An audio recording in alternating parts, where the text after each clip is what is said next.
Pada video sebelumnya, kita sudah membahas mengenai peran ontologi, epistemologi, dan aksiologi dalam membentuk dasar-dasar filsafat ilmu. Nah, pada bagian ini, kita akan mengkaji lebih dalam terkait poin terpenting yang telah dijelaskan agar pemahaman kita menjadi lebih komprehensif. Di pertanyaan yang pertama, bagaimana filsafat ilmu mengawasi dan mempertanyakan eksistensi, keilmiahan, serta nilai-nilai dalam ilmu pendidikan? Nah, filsafat ilmu berperan sebagai landasan kritis dalam ilmu pendidikan dengan cara mengkaji tiga aspek utama. Yang pertama ialah ontologi, mempertanyakan apa hakikat pendidikan itu, objek yang dipelajari, serta realitas dalam dunia pendidikan. Yang kedua ialah epistemologi, mengkaji bagaimana pengetahuan pendidikan diperoleh, metode yang digunakan, serta kebenaran ilmiahnya. Dan yang terakhir ialah aksiologi, menilai manfaat dan nilai-nilai yang terkandung dalam pendidikan, seperti etika, moral, dan tujuan pendidikan itu sendiri. Dengan demikian, filsafat ilmu memastikan bahwa ilmu pendidikan tidak hanya benar secara ilmiah, akan tetapi juga bermakna dan bernilai. Di pertanyaan yang kedua, bagaimana pendidikan yang bermakna dan bernilai turut memperkuat perkembangan filsafat ilmu? Nah, pendidikan yang bermakna dan bernilai akan menghasilkan praktik pendidikan yang tidak hanya fokus pada transfer ilmu, akan tetapi juga membentuk karakter dan pemikiran kritis. Hal ini memperkuat filsafat ilmu karena tiga aspek. Yang pertama, mendorong refleksi terhadap tujuan pendidikan. Yang kedua, mengembangkan pemikiran kritis terhadap teori dan praktik pendidikan.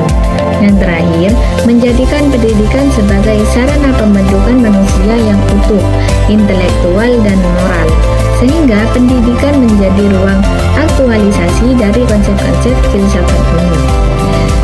Di pertanyaan yang ketiga, mengapa filsafat ilmu disebut sebagai pisau analisis, yaitu ontologi, epistemologi, dan aksiologi dalam membentuk persoalan pendidikan? Nah, filsafat ilmu disebut sebagai pisau analisis karena digunakan untuk mengkaji masalah pendidikan secara mendalam melalui tiga pendekatan. Yang pertama, ontologi, menganalisis hakikat masalah, misalnya apa itu belajar. Yang kedua, epistemologi, mengkaji cara memperoleh solusi atau metode pembelajaran yang tepat. Yang terakhir ialah aksiologi, menilai dampak dan nilai dari solusi tersebut, semisal apakah bermanfaat dan etis. Dengan ketiga aspek ini, masalah pendidikan dapat dipahami secara menyeluruh dan tidak dangkal. Di pertanyaan yang terakhir ialah contoh konkret penerapan filsafat ilmu dalam praktik pendidikan. Contoh penerapannya dapat dilihat dalam 4 pilar. Yang pertama, kebijakan kurikulum, yaitu penyusunan kurikulum, mempertimbangkan nilai, isi materi, dan cara penyampaiannya. Yang kedua, proses pembelajaran, yaitu guru memilih metode pembelajaran aktif karena diyakini lebih efektif secara epistemologis dan bernilai bagi perkembangan siswa. Yang terakhir, penilaian pendidikan, yaitu evaluasi tidak hanya mengukur kognitif, tetapi juga sikap dan keterampilan sebagai bagian dari nilai pendidikan.